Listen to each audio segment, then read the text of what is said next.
Hi, Red Knights! We are back again with our paired selection called Why the Sun is Red. This story is a legend. A legend is a story that has spoken and told generation after generation. These stories were used to explain natural events. Yesterday, when we read this legend, we learned that it was trying to answer the question why the sun is red when it sets and rises. Today, we're going to go back into the story and dig deeper into different parts of the text to answer more questions. For this lesson, you will need your Reader's Writer's Companion book and a pencil. Then, open up to page 20. If you need some time to do that, you may pause the video and press play when you're ready to get started. All right, let's begin.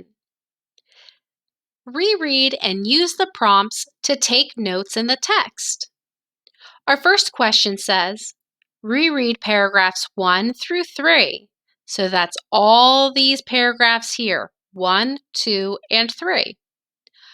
Underline the king's question. Write how the horseman will find the answer for the king. So first, let's reread and underline the king's question. "I'm wondering," said the king to his horseman while pointing to the rosy sunset, "why is the sun red while setting and rising, but yellow the rest of the day?" Here's the king's question right away in the first paragraph. Let's underline it. I see a question mark at the end of this sentence. That tells me that this is a question. I also see quotation marks at the beginning and end of the sentence. That tells me that these words are dialogue. This dialogue belongs to the king because the king is asking the question. Now that we've underlined the question, the second part of this says, write how the horseman will find the answer for the king. Let's continue reading to find our answer.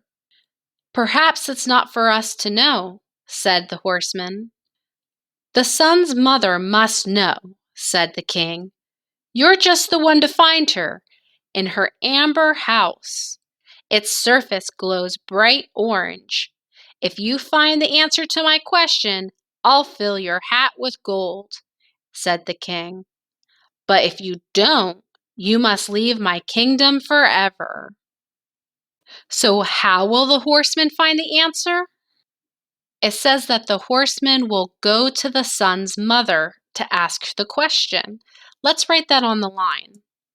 The horseman will go to the sun's mother's house and ask the question.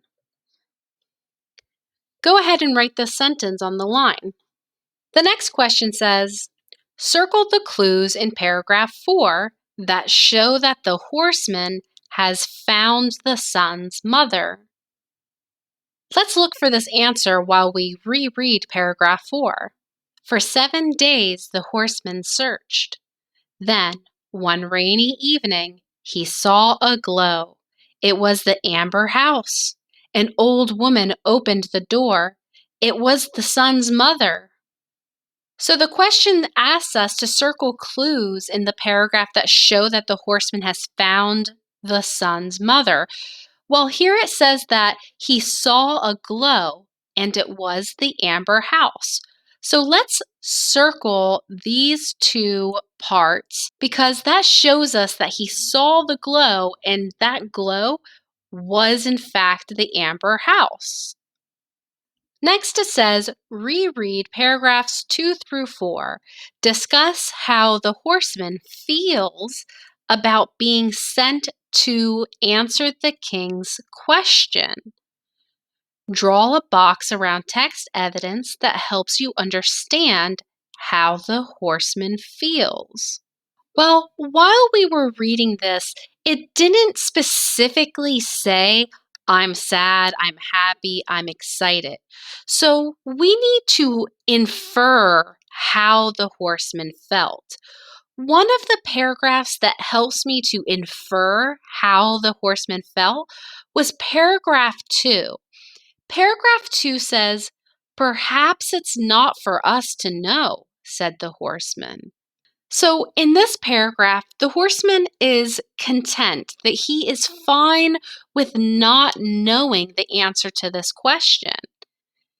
It's almost as if he doesn't feel he is worthy of knowing the answer to this great mysterious question. So, let's box in this entire sentence.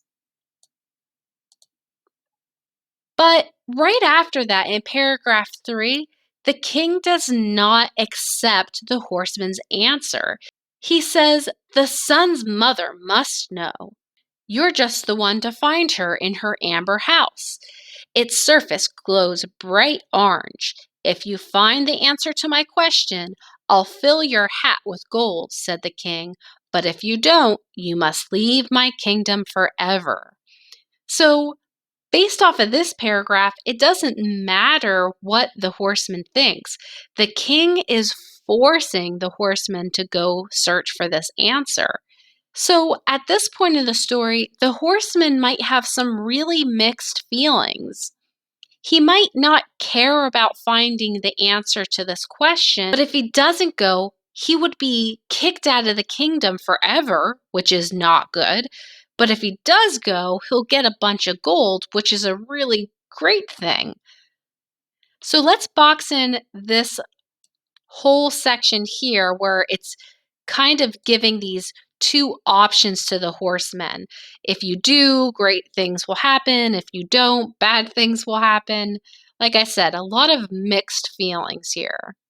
Let's move on to our next page. The first question on this page says, circle evidence in paragraphs 1 through 6. So that's 1, 2, 3, 4, 5, 6, this whole top chunk here. That shows how the sun feels. Describe how she feels in your own words. So let's reread these 6 paragraphs and circle our evidence as we come across it.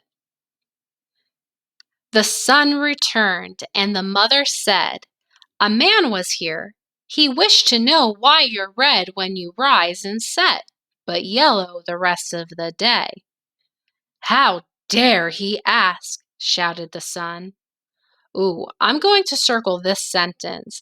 This sentence shows me that right away, the son is kind of offended that somebody would ask such a question. And then there's an exclamation point at the end of the sentence, which shows me that the son is excitable or loud. Like, how dare he ask? Let's continue reading. "He left," said her mother. "But why are you angry? It's a simple question." "I'm angry because every morning and evening I draw near the sea and see her," said the son. Oh, let's circle this whole paragraph here. In this paragraph, the son is straight out saying, "I'm angry."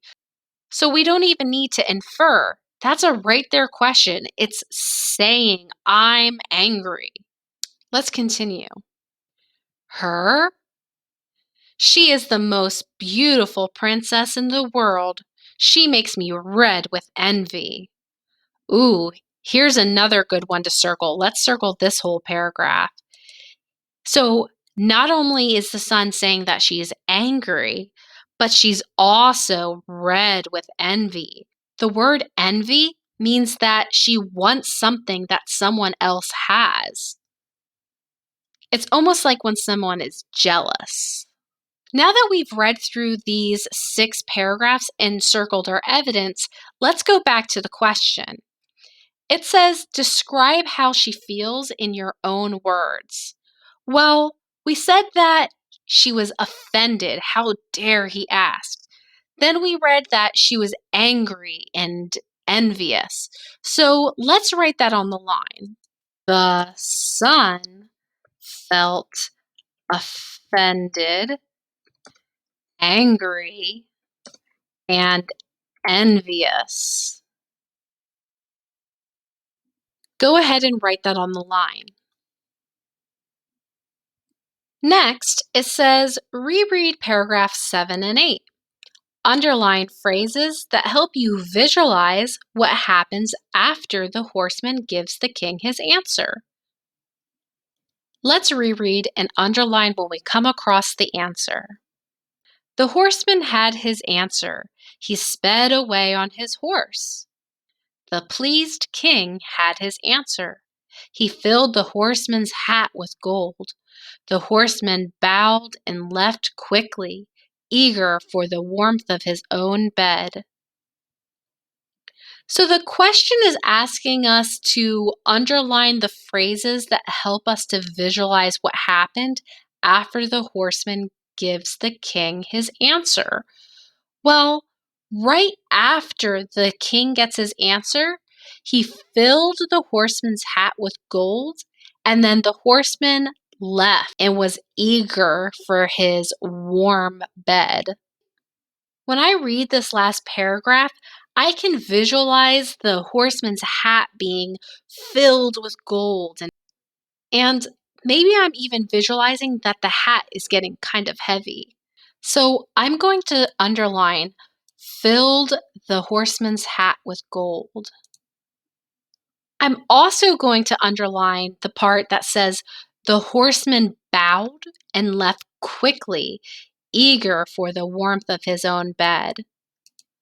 I'm underlining that whole sentence too because I'm visualizing the horseman taking a bow, but then I see him just basically run out of the room. He leaves quickly, almost running out the door, and he's just eager to get in his warm bed. After the stress of trying to figure out that answer and the long journey to look for the son's mother, the horseman was probably really stressed out and tired, just happy to be done with the task. All right, boys and girls, I hope you've enjoyed going back into this legend called Why the Sun is Red. Thanks for watching, and bye for now.